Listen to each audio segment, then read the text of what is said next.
जय श्री राम। अब प्रभु श्री रामचंद्र जी की कथा में आगे है कि राजा दशरथ जी जनकपुर में आए हैं और जब माता सीता ने यह जाना कि दशरथ जी आए हैं बारात लेकर के, तब माता ने हृदय में स्मरण करके सभी सिद्धियों को राजा की पहुनाई करने के लिए भेज दिया और सभी सिद्धियां आज्ञा पा करके राजा दशरथ जी के पास गई हैं। सिद्धि सब सिहाय सुअकनी गई जहाँ जनवास, लिए संपदा सकल सुख सुरपुर भोग विलास।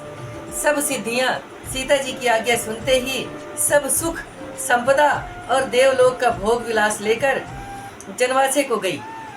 निज निज बास बिलो की बराती, सुर सुख सकल सुलभ सब भांति।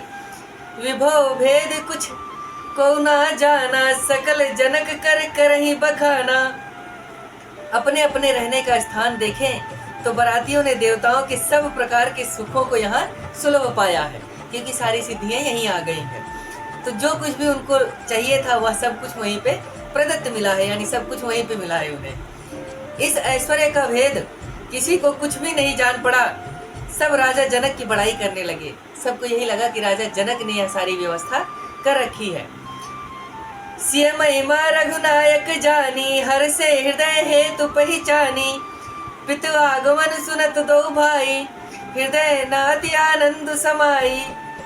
अब क्या होता है कि श्री रामचंद्र जी सीता जी की महिमा को जानकर और प्रेम को हृदय में पहचान कर हर्षित हुए। पिताजी का आगमन सुनते ही दोनों भाइयों के मन में बड़ा ही महान आनंद होता है। सकुचन कही न सकत गुरु पाही, पितु दर्शन लालच मन माही। विश्वामित्र विनय बड़ी देखी, उपजा और संतोष विशेखी। पिताजी को देखने के लिए मन में बड़ी लालसा थी, परंतु गुरु के संकोचवश कुछ कह नहीं सकते।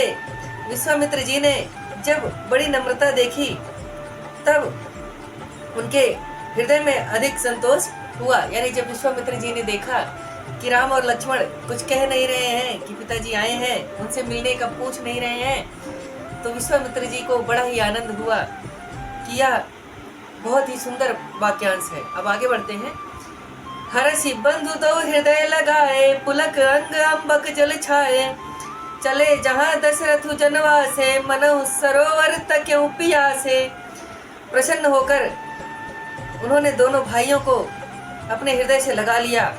शरीर पुलकित हो गया और नेत्रों में जल भर आया। जहाँ जनवासे में दशरथ जी थे वहाँ ऐसे चले मानो सरोवर प्यासे को लक्ष्य करके चला हो। भूप बिलो के जवई मुनि, आवत सुतन समेत। उठे हर्ष सुख सिंधु मऊ, चले था हसी लेत। जब राजा दशरथ जी ने मुनि के साथ दोनों पुत्रों को देखा तब प्रसन्न होकर उठे और सुख समुद्र में मानो था हंसी लेते हुए चले। जब दशरथ जी ने देखा कि विश्वामित्र जी आए हैं दोनों पुत्रों को साथ लेकर के, तो राजा दशरथ जी प्रसन्नता के मारे ना उठ पा रहे हैं, ना ही उनसे बैठे रहा जा रहा है, क्योंकि अब उन्होंने देख लिया कि उनके दोनों पुत्र भी उनके साथ आ रहे हैं।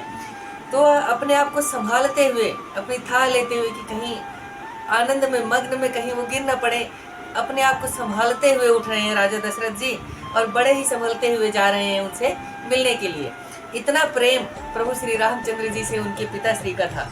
और इसी प्रकार प्रभु श्री रामचंद्र जी की कथा में बने रहने के लिए आप सबका हृदय से धन्यवाद। जय श्री राम।